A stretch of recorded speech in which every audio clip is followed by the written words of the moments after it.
Hello, you are watching a movie reaction, a video in a series where I give my thoughts on a film I recently seen at the cinema.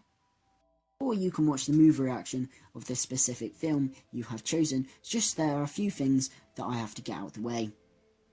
All the music in this video is not owned by me, it's owned by its respective artists and companies. The same goes for any trailer footage that may appear in the background, it's owned by their respective companies, and of course, no copyright infringement is intended. And let's talk about scores. The how many stars out of 5, that is all relative to a video that I did titled Movie Reactions April to December 2018 Roundup. The scores used in this series will be through the same line of thinking that I used to come up with the scores for the films that I reviewed in that video, and won't be through the same line of thinking that I gave the scores to movie reactions that I did prior to that video. Of course, spoilers. There will be spoilers for any of the films, so obviously if you haven't seen the film and do not want to be spoiled, do not watch the rest of this video. But now that's out the way, let's get on to the movie reaction of this film.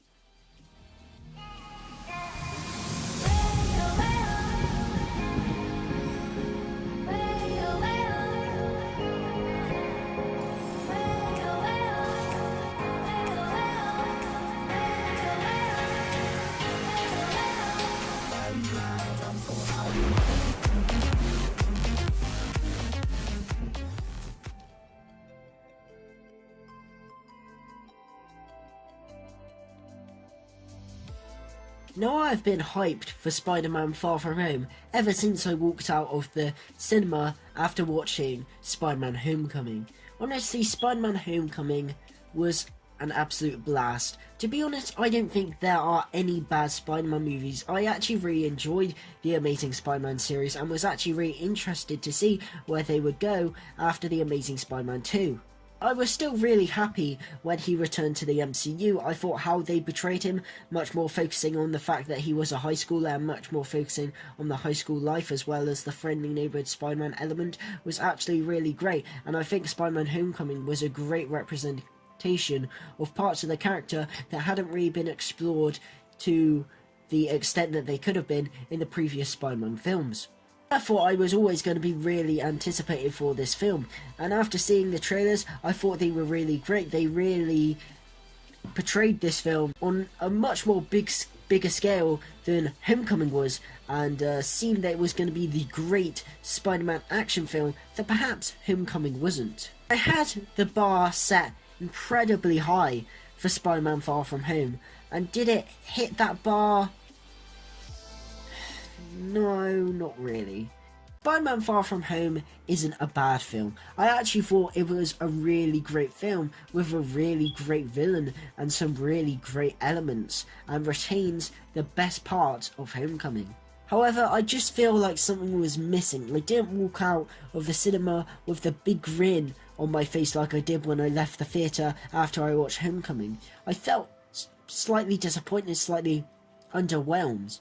Like something was missing that I couldn't quite describe. I still can't quite describe it. I just feel that there was something missing from the film, and therefore I don't think it was as good as Homecoming. It's not as good as Spider-Man 2, it's not as good as Raimi's first Spider-Man, not as good as Spider-Man Into the Spider-Verse, and it's not as good as Amazing Spider-Man 2 for me, which I do quite like. There are no bad Spider-Man films, I did really enjoy it, but it was a good Spider-Man film, but it was just lacking something to elevate it to a great Spider-Man film for me. Obviously, this film does retain much of the high school focus as the first film did. You know, all the relatable high school stuff, very relatable to me as a nerd in high school with his friend Ned. And it was very good, very funny, very entertaining like the first film. I thought Ned was very funny, him and Betty Brant were quite funny, offered some great comic relief. Mr. Harrington, Martin Starr, was great as ever. A lot of his scenes were cut from Homecoming, but I'm glad he was given a lot more comedic stuff to do. He was very funny. Flash Thompson was funny as well. I'm glad they integrated his love of Spider-Man into the character. I think Zendaya as MJ, Zendaya, I think it's Zendaya actually, but Zendaya as MJ, I thought was actually really good. At the end of Homecoming, I was a bit unsure. She was a great quirky side character who offered a lot of comic relief, but I was kind of like, really, this character as MJ felt a bit random to me. However, I think she definitely upped her game in this film. She gave a good performance and was a suitable love interest for Peter. However, I think it would have been much more interesting if they handled this story from MJ's perspective, and what I mean by that is perhaps the fact that she may have liked Peter, but perhaps he wasn't aware of it. For example, Peter likes Liz, the more popular girl in school, and perhaps as a nerd, he would never think that it would be the other way around. He would never think that someone would have a crush on him. So I would feel that would have been a relatable and more interesting thing to explore in this movie that perhaps hasn't been explored before. Obviously they didn't go with that, they just went with Peter likes her now for some reason, and I felt it was good, quite relatable. I'm hopeless with talking to girls, so I found that quite relatable myself, absolutely hopeless, but it did feel like it was a bit of a retread of Homecoming, and I think that's the thing. The high school stuff, it was funny, it was entertaining, I had a smile on my face, but the thing is, we had that in Homecoming, and it was done better in Homecoming. It does feel most of the first half of the movie, and it is funny, but it gives us this film an odd pacing problem. Maybe it's because this film doesn't quite feel as balanced as Homecoming did, and what I mean is Homecoming really balanced the school side of Spider-Man and the Spider-Man side of Spider-Man, and what I mean by that is like there's school stuff, then there's superhero stuff, then there's school stuff. It was well paced and well spreaded out throughout the film, whereas in this film there's like the first 20 minutes, half an hour is literally all school stuff, and it's basically a school comedy, like a cringe humor school comedy. When those things work, it's mainly because you're invested in the characters. The problem is apart from Peter, none of the characters really feel fleshed out. They're more stereotypes and more just are literally there for comic relief, which is even more apparent in this film than Homecoming. And while it worked in Homecoming because it was spaced out, in this, when you're spending 20 minutes straight with those characters, you realise how kind of shallow those characters are, and when it's just all this cringy comedy, you kind of realise this isn't really what I was here for. And, you know, as I said, some of the characters are quite shallow, and some of the cringy elements of the characters, particularly with the teacher, Mr. Harrington, with Flash Thompson, with Betty Brant, you know, they are dialed up, and it honestly gets on your nerves a bit because they've literally got nothing to them apart from their punchline, which is punched in your face. Yes, we get that Mr. Harrington is a lonely, kind of awkward teacher. We get that Flash is someone who thinks a lot of himself, you know. What even is Betty Brant's character? She literally only serves in this film to literally say thanks babe to Ned every so often. Like, I don't even know her character in this film.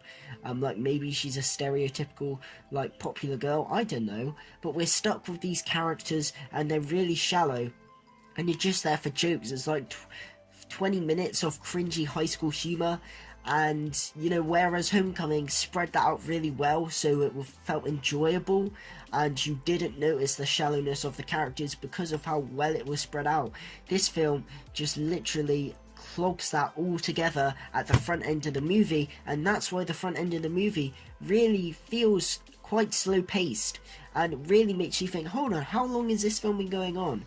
You know, that's why this film feels like it has a pacing problem. You know, this film isn't my favourite Spider-Man film, and I think that despite this, I think that it could have been up there, because the second half and all the stuff with Mysterio is really good, but the front end is just weird, seeing as how they got such a perfect balance with Homecoming, and just how they've completely lost that balance in this film. And what really could have paced some of that out was if we had a few Spider-Man scenes inserted in, This strangely felt like the Amazing Spider-Man movies, in the sense that there was a lot from the trailers that just wasn't in the film. Mainly the scenes of Spider-Man in the Homecoming suit swinging around New York in front of the reconstructed Avengers Tower. You know, him speaking to Mr. Delmar, him getting his passport. That really cool action scene in the Iron Spider suit against those guys with guns that look like it could be in a Margia hideout. I would have loved to see that actual action fight. Maybe we could have seen a brief appearance by someone like Hammerhead, Tombstone, or maybe even Silvermane.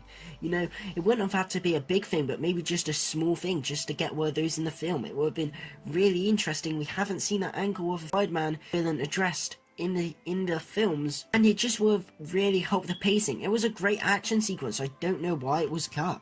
Actual story of this film is fine, if a bit obvious. I liked the fact that it focused on the hole left by Iron Man and how Peter feels the pressure to step up in a world without Iron Man.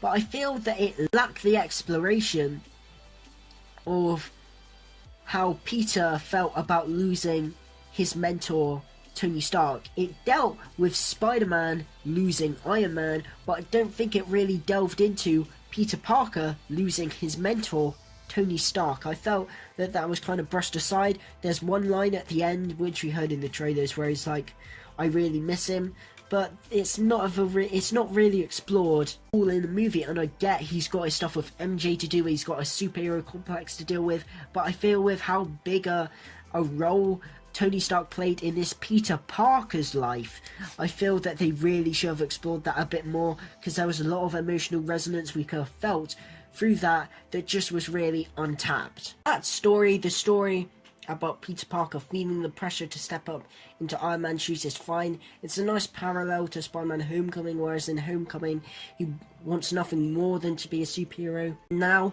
he has and knows the pressure and the expectations of being an Avenger. He actually just wants to be Peter Parker. That was a nice parallel.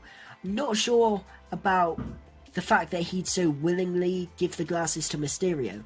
I almost feel that there should be an extra scene or an extra battle with Mysterio fighting alongside Spider-Man, and perhaps another scene between Peter and Mysterio to firmly establish them as friends. It almost felt like Mysterio was just introduced, and yes, I get it that Spider-Man is a kid, and seeing Mysterio doing good and seeing the obvious similarities between him and Stark, would think that he needs the glasses, but I feel that we were almost missing an extra scene between Quentin Beck and Peter Parker. I think the Elementals serve their purpose, I suppose.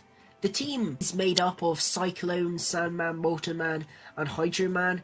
Those names aren't specifically stated on screen. I believe the name Cyclone is actually mentioned by Nick Fury, and I believe Flash Thompson actually makes a reference to Morris Bench, the civilian identity of Hydro Man and Hydro powers, although that is never actually explored in the film. It is obviously revealed that the Elementals are just projections by Mysterio, which was good. Obviously, I mainly expected that, but that was a good move. But the Elementals themselves were just kind of faceless foes. The action sequences with them were great. They were really cool. Epic Spidey action. This film probably takes the title from The Amazing Spider-Man 2 as the most epic Spider-Man movie. But why I wasn't as enthusiastic about them and why I didn't really enjoy them is I felt that we'd seen them all in the trailers. I knew exactly what was going to happen. Literally, all the battles between Molten Man and Hydro Man, it's the ultimate fusion elemental that we see at the end of the film in London. We'd seen that all in the trailer, so I found it hard to get enthusiastic about these action scenes when I'd just seen them all before. It just took something away from them and they didn't feel so great to me. Perhaps that's what this film was lacking. Obviously Sony are infamous for spoiling things in their trailers, and I don't think really beforehand I was ever as trailer central with Homecoming and TASM 2 as I was with this film. So I watched a lot of trailers for this film, but even in the main trailers they spoiled all the fight scenes and it just really took something away from them. They weren't as mind-blowing as they were supposed to be. And I think maybe that's what was missing from this film.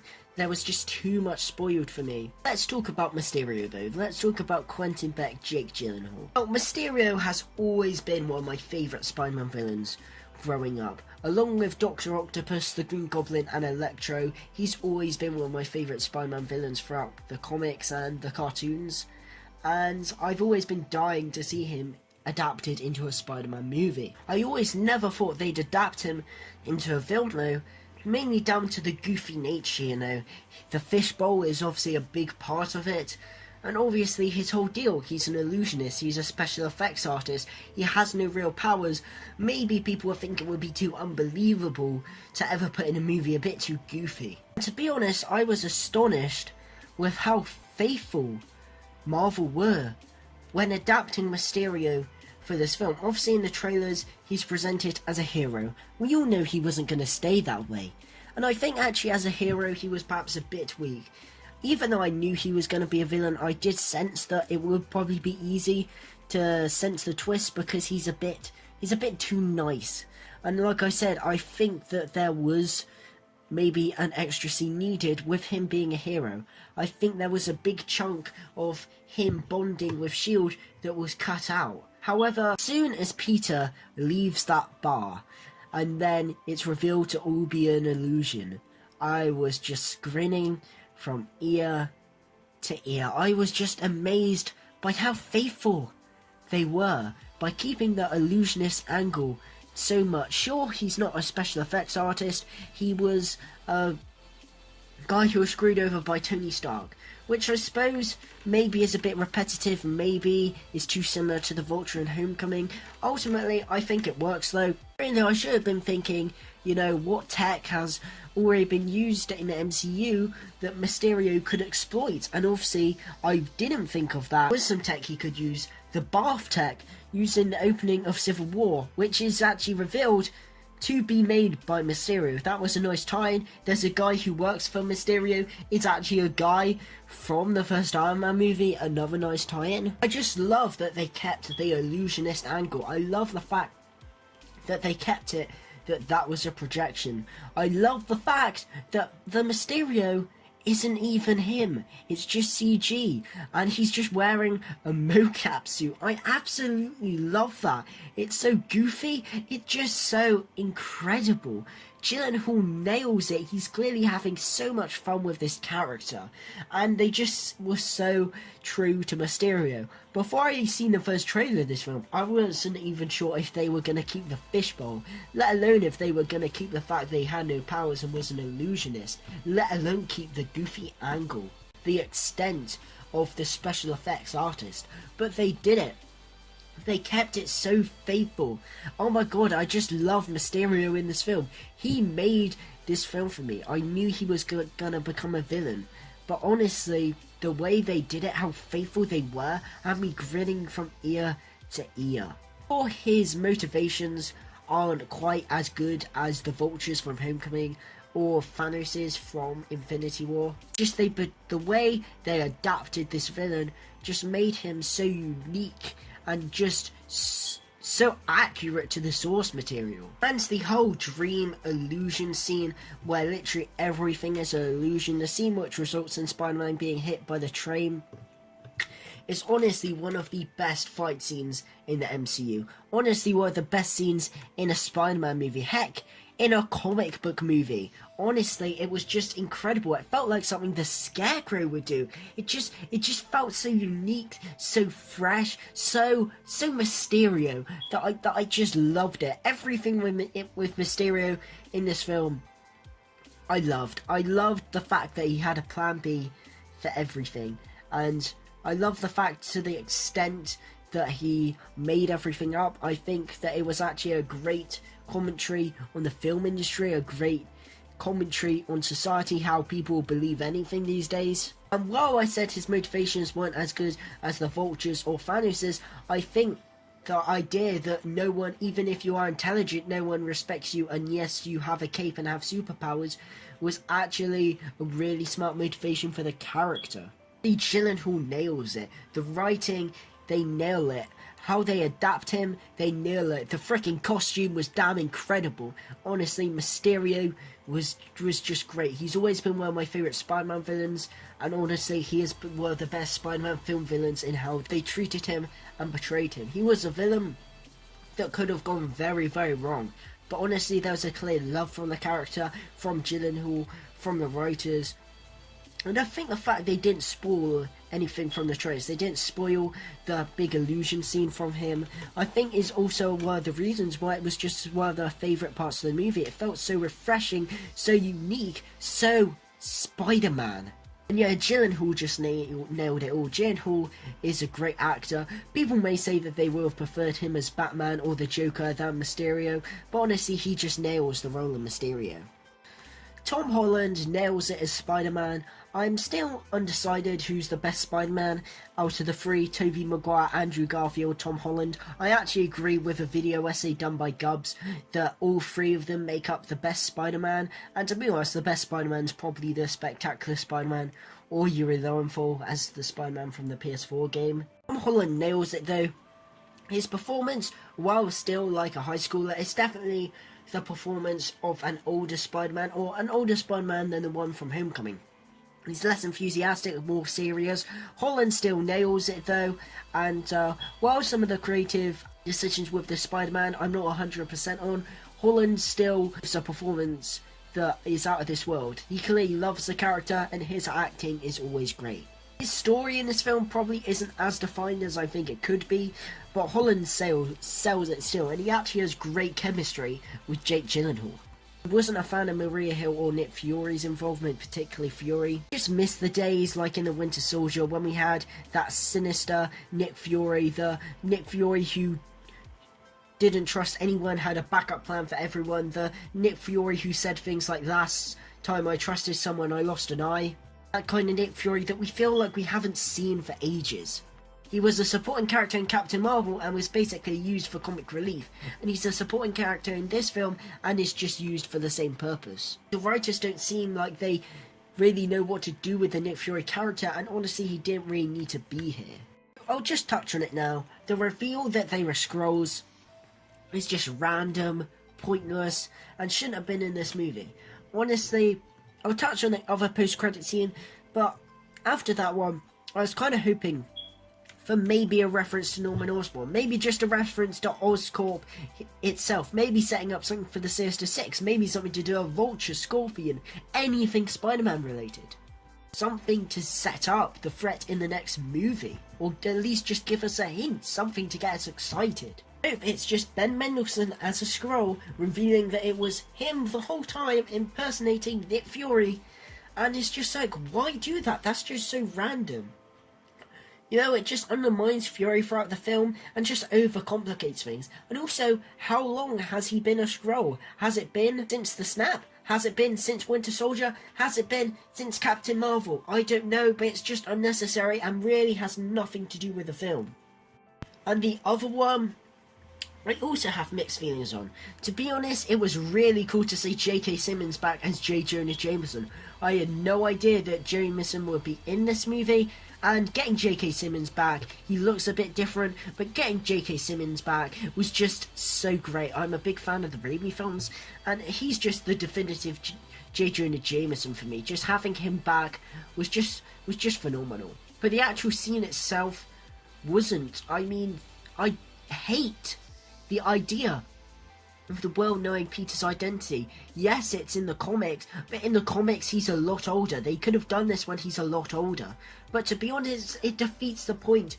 It defeats the point of Spider-Man. You know, that's the whole point of Spider-Man. No one knows he's Spider-Man. It's Peter Parker juggling a normal life. If everyone knows he's Spider-Man, then what's the point? To be honest, they've kind of messed this up because everyone close to him knows he's Spider-Man anyway. So it's kind of pointless anyway, but it's just another nail in the coffin that just completely disregards a key aspect of Spider-Man. And spreading his identity to the public, you know, actually really also undermines the Vulture's choice from Homecoming. You know, he knew Peter's identity, but he clearly kept it to himself. Maybe because he was going to kill Spider-Man himself, maybe because he was honouring Spider-Man because he saved himself and his daughter. I don't know, but his line where he's like, if I knew who he was, he'd already be dead. You know, that just means nothing now. because everyone knows. I'm not excited where it goes in the next movie. If J.K. Simmons wasn't in that scene would be trash. You're trash, Brock. The only good thing apart from Jameson in that scene was the fact that it shows that despite Mysterio's death, that he still had a backup plan, and his siege wasn't just a one-time thing, it's still gonna have consequences on this world and Peter. Mysterio dying annoyed me, it made sense for the story, but I wanted to see him become part of the Sinister Six. He's not dead, maybe that was just an illusion, I don't really know, it would make sense. Maybe Mysterio's story is done, he was done really well in this movie, but I just would have loved to see him join Michael Keaton's Vulture as part of the Sinister Six.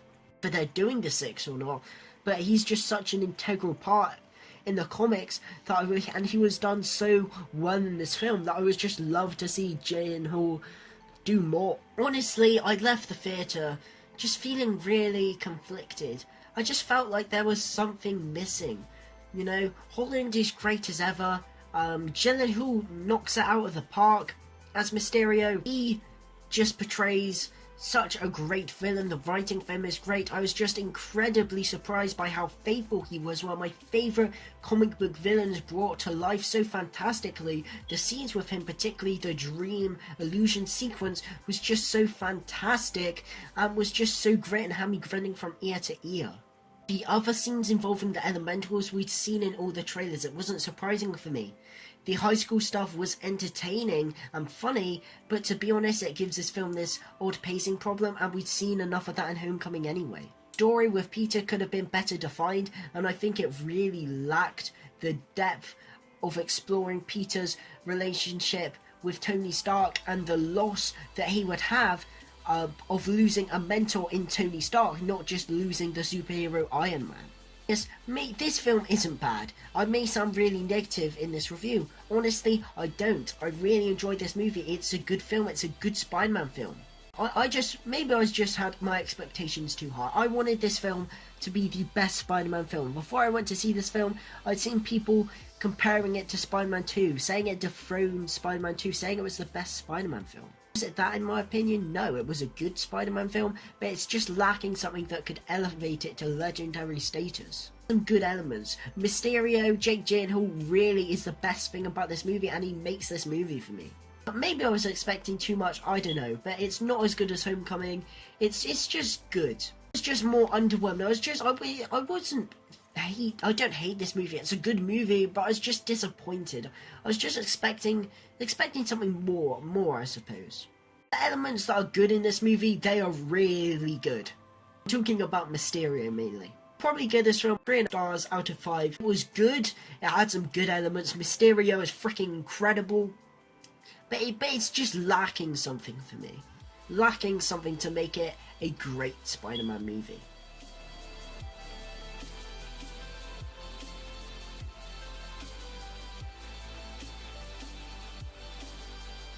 But yes, thank you guys for watching. Please like this video if you enjoyed it, and leave a comment in the comment section below about what your thoughts are about Far From Home. I understand that the opinions on this film can be quite varied. Some people saying it's the best Spider-Man movie ever, some people saying it's not so good.